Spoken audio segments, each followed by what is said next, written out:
The Snatchabook, Who's Stealing All the Stories? By Helen and Thomas Docherty. This is one of my new favorites. One dark, dark night in Burrow Down, a rabbit named Eliza Brown found a book and settled down when a Snatchabook flew into town. In every house, in every bed, a bedtime book was being read.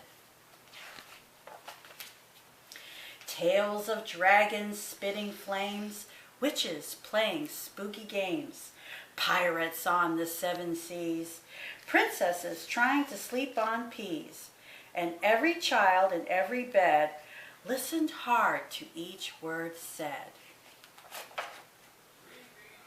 Eliza Brown, at number 3, was reading quite contentedly. Her curtains opened just a chink. She barely had a chance to blink. Her storybook just disappeared.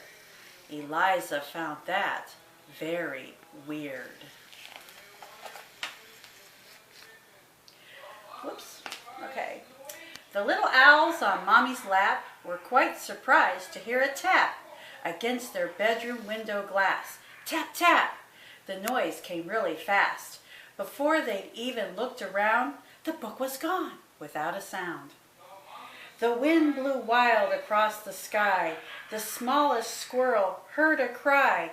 "What's that?" she whispered to her dad. But then, and this was really bad, before they'd had a chance to look, she'd lost her very favorite book. And so it went, night after night. Books disappeared from left and right. 5 books here and 6 books there. The shelves began to look quite bare. And Burrow Down the rumors spread of book thieves under every bed. Eliza Brown at number 3 was keen to solve the mystery. She planned one night to lie in wait and use a pile of books as bait. Long hours passed without a peep. She nearly fallen fast asleep, when suddenly Eliza heard a flap of wings. A bat? A bird?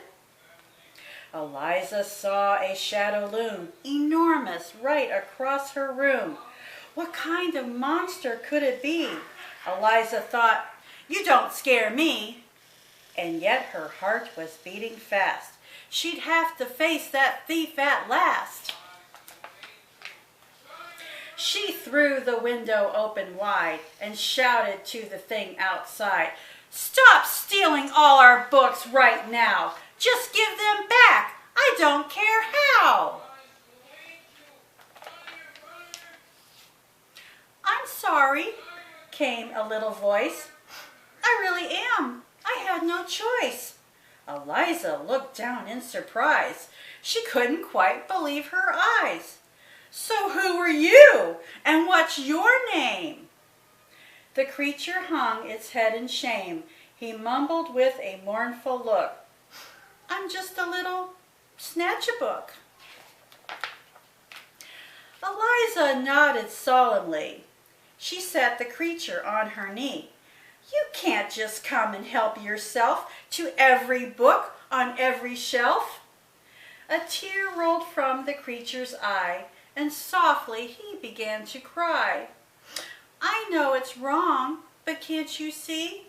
I've got no one to read to me." Eliza sighed. He looked so sad. If he just had a mom or dad to read him stories every night, well then, he might behave all right. That very night, they hatched a plan, and so the Snatchabook began.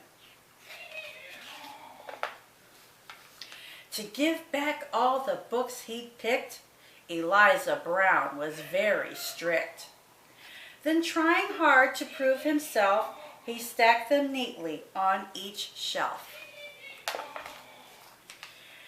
And when he made his full amends, Eliza called on all her friends and told them how he worked all night to turn a wrong into a right. And now each night in Burrow Down, as darkness falls upon the town, in every house and every bed, a bedtime book is being read. And if you take a closer look, you might just see the Snatchabook, perched happily on someone's bed, listening hard to each word said. The end.